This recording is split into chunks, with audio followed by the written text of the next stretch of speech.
What's happening, everybody? It's Sean with reactions to the classics. Today we got another Bright Eyes reaction brought to us by a friend, longtime supporter, patron of the channel, and Bright Eyes super fan, Caitlin. Thank you, Caitlin. Appreciate you. Appreciate all the patrons who make this thing go. We have Lifted, or The Story is in the Soil.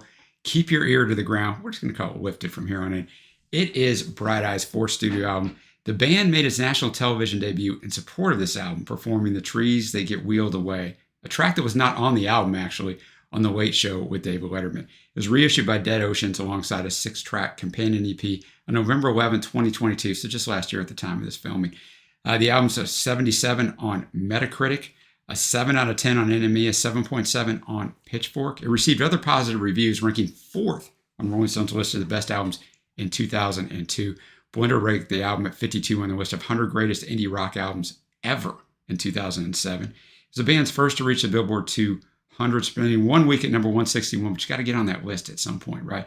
131 in the UK, 31 in Sweden. So I'm not going to have the music in this video, but it will be at a Vimeo link below. There's not a lot of research out there. I research a lot of stuff because it's an early Bright Eyes album. There's just not a lot out there. I've got a ton of Bright Eyes stuff up, a ton, brought to us by 3 of our patrons, brought to us, most of it by Caitlin. You got Vita, you got Kelly on some song reactions. And I've just grown to really love Bright Eyes. If you're watching this, you probably already know that by now. I think Conor Oberst is one of the best lyricists of this century. So really looking forward to this one. We start out, of course, with the album opener, The Big Picture.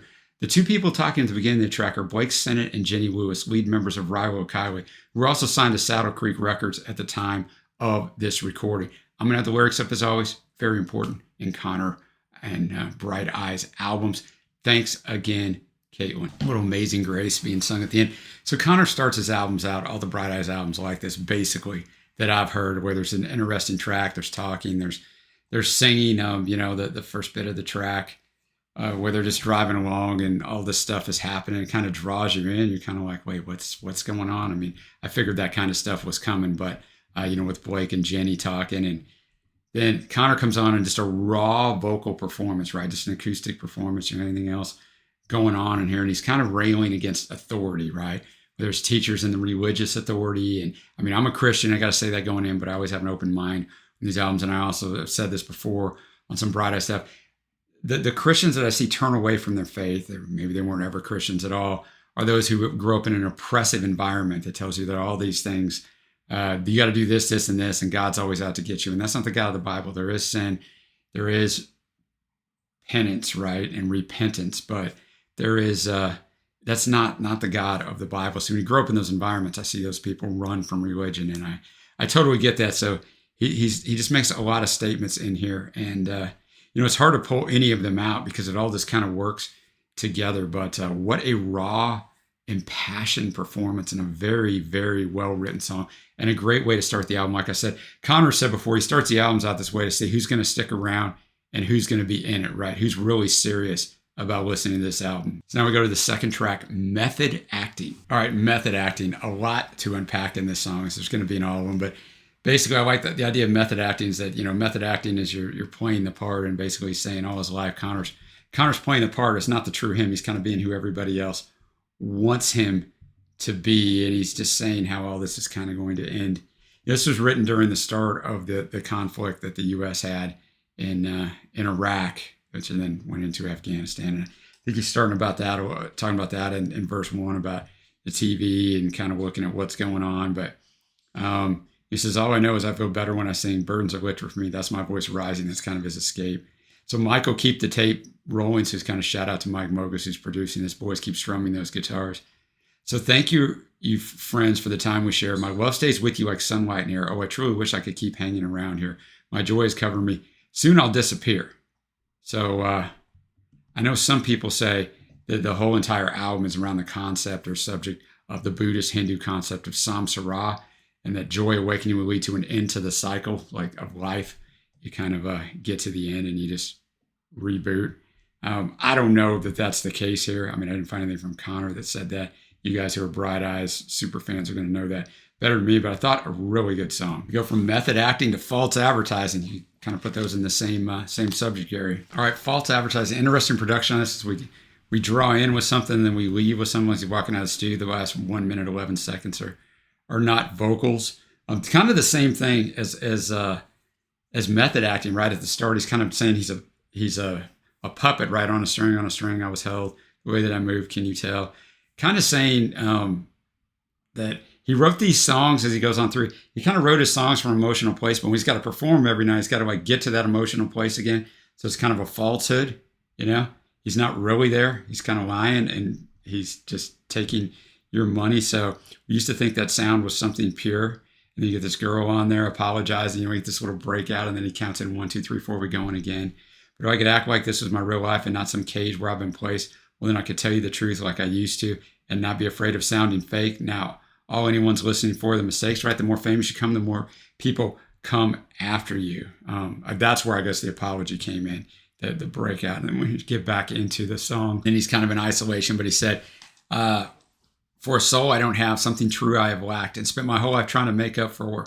But I found in a song, and the people I love, they will lift me up out of darkness. And now my door, it stands open. I'm inviting everyone in. We're going to laugh. We're going to drink until the morning comes. That's what we're going to do. Come on, come on. So he brings his friends in. They make him feel better, and he moves on from there. Really good song, great songwriting. Next up, you have You Will, You Will, You Will, You Will. Hey, got that one done right. You will, you will, you will, you will. I think I got that right. A really good song, basically talking about being with this girl, you know, in the book of love, how it's all going to be great, but then he realizes he doesn't love her as much maybe as she loves him, or doesn't value the relationship. They met when they were really young. He wishes he could go back to those times when they first kissed in the attic of my parents' house. And I wish we were there now. I took so long to figure out what this book's all been about. And then the girls tell him, go explore all those other women's bodies, the geography of their bodies, but there's just one map you'll need. You're a boomerang. You'll see, you'll return to me. And then the chorus is very interesting because, well, you will, you will, you will. But then halfway through it, he changes to will you, right? And then he goes back to you will. So it's very cool. It's called a repodia, the shift of cadence and repeated phrases.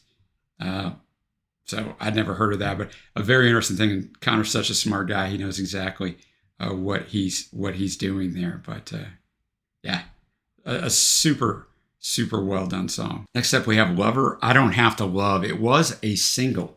Lover, I Don't Have to Love. You know, Connor just pushing into that total other side of like, I don't want to love or have any feelings. It's just a physical relationship. You know, in the verse 1, he picks her out. I asked her name, you asked the time, you know, they go up the stairs. Now it's 2:00, the club is closed, we're up the block. You didn't care to know, you know, she was trying to keep the words out of his mouth. She didn't get who else may have been before you. And then the chorus, he basically just, the chorus 1 just tells you he wants a lover. He doesn't have to love, who doesn't care. Where's the kid with the chemicals? So they're getting drunk or high. Then my mind went dark, we both forget where your car was parked. Let's just take the train. I'll meet up with the band in the morning. And then bad actors with bad habits. Some sad singers, they just play tragic, and the phone's ringing, the band's leaving, so the band's looking for him. But he doesn't care. He just wants to keep touching. Let's just keep singing. He just wants to keep probably getting high and drunk and being with the girl. So yeah, it's kind of about two different, like him and the girl don't care about anything but just the physical relationship. So the anti-love song is what I call it. I'm surprised this was a single. I like this song. It's my least favorite song of the first 5. It's not a bad song, but you know, maybe I thought it was more single sounding, I guess, obviously. Next up, we have Bowl of Oranges. Wow, Bowl of Oranges. That song was fantastic. Last minute and a half, that change up as everything stops, and the odd piano playing on there, which I really enjoyed. But you know, you've got the strings. You got the second time or third time we had strings on a song. The message of the song and the songwriting is just fantastic. He wakes up from a nightmare. He goes and takes a walk on the street. And each person I encountered, I couldn't wait to meet. I came upon a doctor who appeared in quite poor health. I said, there's nothing I can do for you. You can't do for yourself, right? He's in poor health. He's a doctor. He said, oh, yes, you can. Just hold my hand. I think that would help. So I sat with him a while. Then I asked how he felt. He said, I think I'm cured. In fact, I'm sure of it. Thank you, stranger, for your therapeutic smile. So that's how I learned the lesson that everyone's alone. And your eyes must do some raining if you're ever going to grow. But when crying don't help, you can't compose yourself. It's best to compose a poem, an honest verse of longing, or a simple song of hope. That's why I'm singing, baby. Don't worry, because now I got your back. And every time you feel like crying, I'm going to try and make you laugh. And if I can't, it just hurts too bad. then we'll wait for it to pass. And I'll keep you company through those days so long and black. And we'll keep working on the problem we know we'll never solve of love's uneven remainders. Our lives are fractions of a whole. But if the world could remain within a frame, like a painting on a wall, then I think we'd see the beauty. Then we'd stand staring in awe at our still lives posed, like a bowl of oranges, like perfect, like a story told by the fault lines and the soil. So I've done good, right? We're in song number 6, first time I've read you almost the entire song of Connor's lyrics. This song is so well written.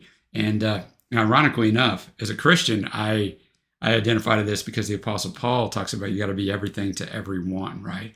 To try to reach them. And that's kind of what this is saying. Like, look, man, I totally believe this. Also in the New Testament, it talks about, I don't have to go through the suffering that you've gone through.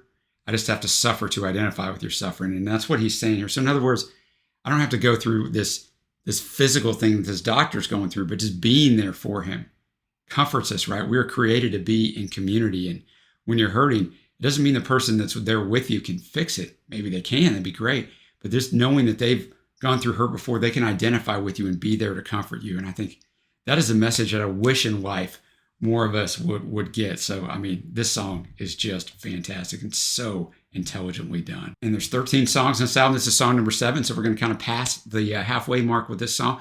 Don't know when, but a day is going to come. Wow. Don't know when, but a day is going to come. What an epic song. What a fantastic song. The arrangement of it, the grandness of it. Like it just all went to the power of this song. And he starts out wondering about Jesus, right? The Son of God. And they say, you don't know when, but a day is going to come. Well, there won't be a moon, there won't be a sun. It'll just go black. It'll just go back to the way it was before. And then he knew this girl who everybody wanted, but she ended up and died in a fit of vanity. Now, men with purple hearts carry silver guns, and they kill a man for what his father's done. But what my father did, it don't mean blank. I'm not him. So true, man. About the senseless wars that we fight for no reason. I think I need some discipline. He shares that he's been disciplined. He's had a good talking to. Now, I don't know why, but I still try to smile when they talk at me like I'm just a child. Well, I'm not a child. No, I am much younger than that. So he said I'm more immature than they think. He's read some books and grown quite brave. If I could just speak up, then I think I would say there is no truth. There is only you and what you make the truth. So he thinks there's no absolute truth. I would disagree with that, but I get it. He'll just sing his songs, pass a hat, and he'll move on down the road. He's not really going to worry about you. He'll get home. He'll have a few drinks with his friends, and we'll share a drink. Yeah, we'll share our fears, and they'll know how I love them. They will know how I love them. It's nothing without their love. So revisiting that theme, right? It's nothing without their love and that togetherness. And he kind of just repeats the first part of the song. He says, is it true that what they say about the Son of God, did he die for us? Did he die at all? And if I sold my soul for a bag of gold to you, which one of us would be the foolish one? A little throwback to Judas and the silver. Which of us one would be the fool? Which of us would be the foolish one? Could you please start explaining, I need some understanding. That's how he finishes out saying that over and over. That is a fantastic song. So well written, so well arranged. Next up, we got Nothing Gets Crossed Out. All right, Nothing Gets Crossed Out. Connor starts out, he's got a crush on this girl. Says a schoolboy crush, so he kind of carries her books around and doing that, does a lot of drugs. I almost forgot who I was, but came to my senses of trying to do all this stuff to impress her, right? And I'm trying to be assertive. I'm making plans, want to rise to the occasion. Yeah, meet all their demands. But all I do is just lay in bed and hide under the covers. So the depression, right? He can't do anything. And then he just kind of talks about, making these to-do lists, but nothing gets crossed out. So he's not able to do anything. He's like in there, he said, yeah, Tim, I heard your album and it's better than good. When you get off tour, I think we should hang and black out together. It's about Tim Kasher, who's the lead frontman of The Good Wife. They had brought an album, Blackout. So he's not talking about blackout drunk or blackout on drugs. He's talking to play on their album. And then he gets sentimental for times go by where in the past, where he didn't have any worries, right? Where he wasn't grown up so much. So when I'm lost in a crowd, I hope you'll pick me out. I long to be found. The grass grew high, I lay down. Now I wait for a hand to lift me up, help me stand. I've been laying so low, don't want to lay here no more. So he wants to get out of that depression. At the very end, he's like, but if everything that happens is supposed to be and is predetermined, can't change your destiny, then I guess I'll keep moving. Someday, maybe I'll get to where I'm going. So that is a shout out to like determinism where, everything has a plan. If you believe in Christianity, everything has a plan. God has a plan, or whatever religion or whatever you believe that, things are maybe planned out. So he's pushing like, maybe that's possible and this will all work out. We had an oboe in there. We had a clarinet. We have Maria Taylor on background vocals, which really added a nice softness to some of the difficult parts that he was going through. Next up, we have Make War. All right, Make War, a little country action. They even credit a country choir in here. You got a harmonica in here. The additional vocals of Clay Levert on the song itself. I think this girl's leaving him and he can't really get over it. And he's got just a lot of good descriptors here. And then he knows she's going to go to another one. So hurry up and run to the one that you love and blind him with your kindness. And he'll make war, old war, on who you were before. And he'll claim that all that has spoiled in your heart. So, yeah. Well, now I tell myself I'm mended under these patches of blue sky. There's still a few holes that let in rain, and so it's crying on my shingles. My floorboards moan under my feet. The refrigerator's whining, so I've got reason to complain. So it's not all going great, but I'm not going to bless you with such compliments, some degrading psalm of praise, like the crowd that converted you to me so long ago. You can save face, but you can't ever save your soul, and that's a fact. And so hurry up, run to the one that you love, and tie him up in your likeness, and he'll become the prisoner I was, and know that all was spoiled in your heart. So, yeah. A little love gone wrong song in the country vein. A little change up here. Next up, we have Waste of Paint. All right, Waste of Paint. Just a great acoustic number. Just Connor and his guitar just master telling a great story, right? Waste of Paint. First, you think it's an artist, but you didn't really figure out it's him. I mean, he's an artist, not painting, but, just telling. I mean, he just goes through, I'm not going to go through the whole song with you, but the story he weaves is just fantastic. The second verse is about a woman who was in love with her husband, but then he cheated on her. Obviously, I guess there were lies and they broke up, but she's glad it happened. Now she's, with all the days she may have left, she could never clean another mess or fold the shirts or look her best. She was free to waste away alone. So now she's all alone. Talking about, the house she kept and the big cart road isn't doing her any good. Last night my brother, he got drunk and drove, and this cop pulled him over to the side of the road. He's trying to get out of it, saying he's a student of medicine, a son of a baker. You don't understand. And the cop's basically saying, even though your father's name is known, your decisions now are yours alone. And kind of getting on him there. The last few months, and Connor's been living with this couple who are very happily married. He wishes he could have that. He likes to see it, but he's like, I don't think I could really have that. So he's kind of delving out, and he goes down by the train's depot and he watches the people there. He doesn't actually go down the train. He's judging these people, and then he stops halfway through this verse, and it's like, my head feels weak, and suddenly it's clear to me it's not them but me who's lost my self-identity. As I hide behind these books I read while scribbling my poetry, like art could save a wretch like me with some ideology. And then the last one, he parks his car, the last verse, by the cathedral where the floodlights point up at the steeples and the choir's singing, and hopes there's room for him in the middle, but he doesn't think he can reach that range. The range is too high way up in heaven. So I hold my tongue, forget the song, tie my shoes, start walking off, try to keep moving on with my broken heart and my absent God. And I have no faith, but it's all I want, to be loved and believe in my soul. So he doesn't have faith, but he wishes he had it. But it's a fantastic song. We got 3 songs left. We got From a Balance Beam. All right, From a Balance Beam. Got a piano on here. We got a flute on here. Some additional vocals from Todd Beachy. Really well-written song again. I mean, I think one of the things that is really good on here. So then I felt just like that girl from a balance beam. A gymnasium of eyes were all holding on to me. I lifted one foot to cross the other, and I felt myself slipping. It was a small mistake. Sometimes that's all it takes. A little small mistake sometimes is all it takes to take your life careening out of control on a whole different path. And he's contemplating suicide, and we won't get into too much to those lines, but so he's kind of looking forward to death in this other paragraph or other verse here. So, but a well written song, like I said, some diverse instrumentation as this whole album has had. Songs left, we got Lauren Warrant. The title of the song is the name of Laura Warrant, the lead singer of the 90s Midwest emo band, The Lazarus Plot. All right, Laura Warrant, he's basically kindred spirits with her, right? With their depression. It mentions the eating disorder, and they're both skipping supper, but you should never be embarrassed by your trouble with your living, because the ones with the sorest throats were who have done the most singing, everybody. So, with those sore throats from singing or doing drugs or whatever. And then at the very end, you get the wah, wah, wah, wah, wah, wah. And the CD booklet credits the drunk choir as everyone that was drinking at Duffy's and O'Rourke's that night. And Duffy's Tavern's a bar in downtown Lincoln, just 45 miles from Omaha, where Connor's from. And it's located right across the street from O'Rourke's Tavern. So it's possible they rallied people together from both venues to sing this, possibly during a live show, because at the end you can hear Connor say that was really great. So kind of a cool little song. Definitely get your country on. Mike Mogus is on pedal steel, which he does on occasion on Bright Eyes. Maria Taylor, who was singing backing earlier, is on piano.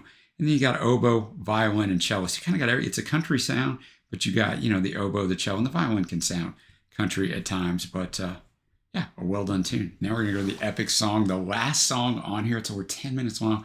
Let's not blank ourselves to love and to be loved. This ought to be interesting. All right, let's not S ourselves to love and to be loved. That's just an epic song. I mean, it's hard to break down because there's so much going on. The arrangement of it is fantastic. Like, you just kind of feel like, everybody's there. You got an organ, you got a bass, you got a trumpet, you got a trombone, you got a bassoon, you got a harmonica was popped up a couple times on this album. So you got this varied instrumentation. Drops a bunch of GDs at the start, which I'm not thrilled with. I mean, I cuss. I don't use that word, but that's neither here nor there. The song itself is just fantastic. I mean, I think he's probably referencing maybe a suicide attempt of his own, maybe not. I read some stuff on that. And I got to tell you this, I know this, like, throughout the album, he's referencing all kinds of literature. He's doing throwbacks to some of their songs. Some of these will appear as throwbacks in later songs and albums. I just don't go into all that. That's why I compare Connor a lot of times. He's a lot like Bob Dylan. I think Bob Dylan's by far the greatest songwriter of all time. But Connor has a lot of those traits, man. Highly intelligent, highly connective of literature, poems, his own music. It's fantastic, man. I just don't get into all that because this would be an insanely long review. But I just want you Bright Eyes super fans to know that I do see that. I am reading it. I do get it. I just, it would just be too comprehensive to go into. Verse 5 is interesting. He goes, ABC, NBC, CBS, BS. They give us fact or fiction, I guess, an even split. So he talks about all that. We must stumble blindly forward, repeating history. Well, I guess we all fit into your slogan on that fast food marquee: red-blooded, white-skinned, oh, and the blues, I got the blues. So I wonder what you think now. Another side of the political spectrum, not the one that Connor was on at the time, believes that now that the media is wrong. But verse 4 too, I think he's talking about George W. Bush. Why I should stop pointing fingers, reserve my judgment of all those public action figures. The cowboy president, so loud behind the bullhorn, so proud they can't admit when they made a mistake. So, and he's like, honesty, accuracy is his popular opinion. The approval rating's high, and so someone's going to die. I imagine he's talking about the war, like I was talking about earlier on in this. A lot of stuff's going on when this album is coming out. So an epic way to end the album. That's going to take me to my favorite tracks. Honorable mention, this last one, Let's Not Blank Ourselves to Love and to Be Loved. And we'll go with Method Acting, the second track on here. My faves, You Will, You Will, You Will, You Will. I had to say it one more time. Don't Know When, But a Day Is Going to Come. Waste of Paint. I think my favorite's Bowl of Oranges, but this is a fantastic album, so I'm going to give my overall score. It's a long album. It's 73 minutes and 13 songs, but I don't think there's a wasted song on here. The arrangements and the instrumentation are varied. Bright Eyes and Connor in particular doesn't get on this, we're going to sound like this. They never do, and I really, from album to album, they'll sound vastly different. I very much respect that. So this one's kind of hard to give a grade to, though, because it is so long. But like I said, no song is bad. They all got something to say. Connor's never going to waste your time lyrically. So I guess I'm going to be at an 8.0 on here. It's crazy. I rate Bright Eyes stuff really high, and I wonder if I went back and rated some of the other albums that I did at first, if I'd rate them even higher now. But I'm going to be at an 8.0 on this. So let me know what you think of this album below. Where does it rank for you in the Bright Eyes discography, right? Is it one of the top ones for you? What are your favorite songs on here? I want to thank Caitlin again for bringing this one. Just fantastic stuff. And until next time, guys, I will see you.